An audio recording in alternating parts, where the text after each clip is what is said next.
बात अब जरा जब तरक्याती मंसूबों की बात हुई है तो उन इल्जामात की तरफ भी आपको लिए चलते हैं जो 48 घंटे पहले शुरू हुए थे और एक खबर छपी और उसके बाद जम्मू कश्मीर के ऐवान में असेंबली इजलास के आखिरी दिन और सेकंड लास्ट डे भी हमने ज़बरदस्त हंगामा देखा कि जम्मू कश्मीर के अंदर सिंगल टेंडर सिस्टम वाला ये जो निज़ाम है ये कायम करने में मौजूदा हुकूमत का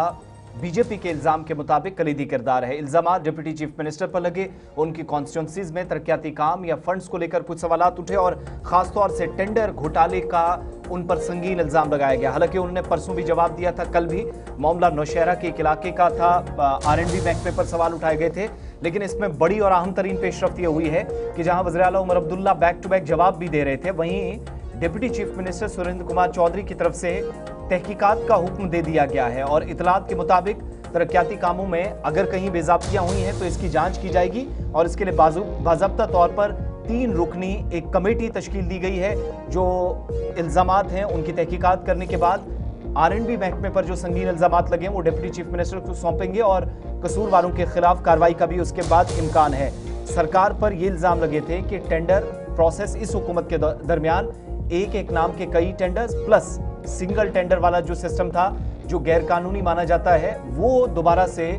लीडर ऑफ अपोजिशन ने भी ये इल्ज़ाम आयद किया था कि हुकूमत की जानिब से वो निज़ाम शुरू किया गया और शुरुआत तब हुई थी जब एक खबर नौशहरा कॉन्स्टिट्यूंसी से सामने आई। इसके बाद मौजूदा वक्त में एहतिसाब को यकीनी बनाते हुए और बदनवानी से पाक निज़ाम चले, इस बात को यकीनी बनाते हुए डिप्टी चीफ मिनिस्टर की तरफ से परसों भी जो बात कही गई थी वो वादा उन्होंने अपना पूरा किया कि अगर कहीं घोटाला हुआ है, ज़रा सी भी तहकीकात की ज़रूरत है तो वो करेंगे। लेकिन साथ साथ उन्होंने ये भी साफ किया था कि जो बेज़ाब्तियों वाली बात है, तहकीकाती अमल की जो बात है, तो फिर न सिर्फ नौशहरा या जम्मू प्रोविंस की बात होगी बल्कि किश्तवाड़ के उन इलाकों की भी बात होगी जहां पर बीजेपी के एक बड़े लीडर का नाम लिए बगैर उन्होंने जवाबी हमला किया था। लेकिन सूरत हाल क्या है, ज़मीनी हक़ाइक़ क्या हैं, ये 3 रुकनी कमेटी की बड़ी जिम्मेदारी होगी। 3 सरकारी अफसरान को जिम्मेदारियां दी गई हैं और सरकार के मुताबिक किसी भी तरीके से अगर इल्ज़ामात लगे हैं तो उस मामले पर या बदनवानी जैसे संगीन इल्ज़ामात जब लगते हैं तो इस मामले पर कोई कॉम्प्रोमाइज़ नहीं होगा। हसासियत मामले की समझते हुए तहकीकाती अमल बढ़ाया जाएगा और इस बीच डिपार्टमेंट से कहा गया है या दीगर इदारों की जिन से ताउन की या तालमेल की या हम आहंगी की और कोऑर्डिनेशन की ज़रूरत है वो इसमें जानकारी जो दे सकते हैं वो करेंगे। लेकिन जिम्मेदारी ये है कि अगले कुछ दिनों के दौरान अगर टेंडरिंग के इस प्रोसेस में या जो काम शुरू हुए हैं अगर मुकम्मल होने के करीब हैं तो शुरुआत से ही क्या वाकई में बदनवानी का शिकार हुए या नहीं और बेज़ाब्तियां हुई या नहीं, ये एक बड़ी जिम्मेदारी जो वादा परसों किया गया था कि इसमें तहकीकात होगी,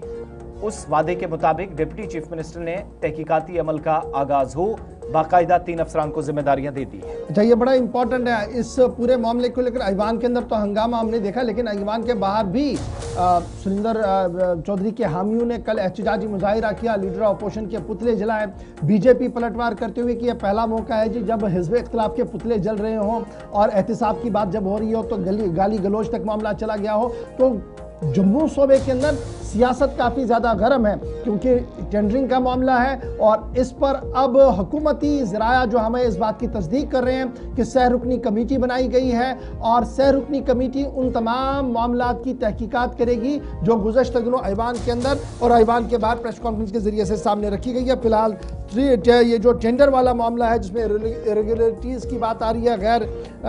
ये जो मामला सामने आया था इस पर तबादले ख्याल भी होगा और बातचीत भी होगी और साथ साथ इंक्वायरी होगी और इतलात और ख़बर ये है कि 15 दिन के अंदर अंदर ये रिपोर्ट हुकूमती इदारों को सौंपी जाएगी। तो ये तो थी बात जनाब सियासत के मैदान की एक तरफ से।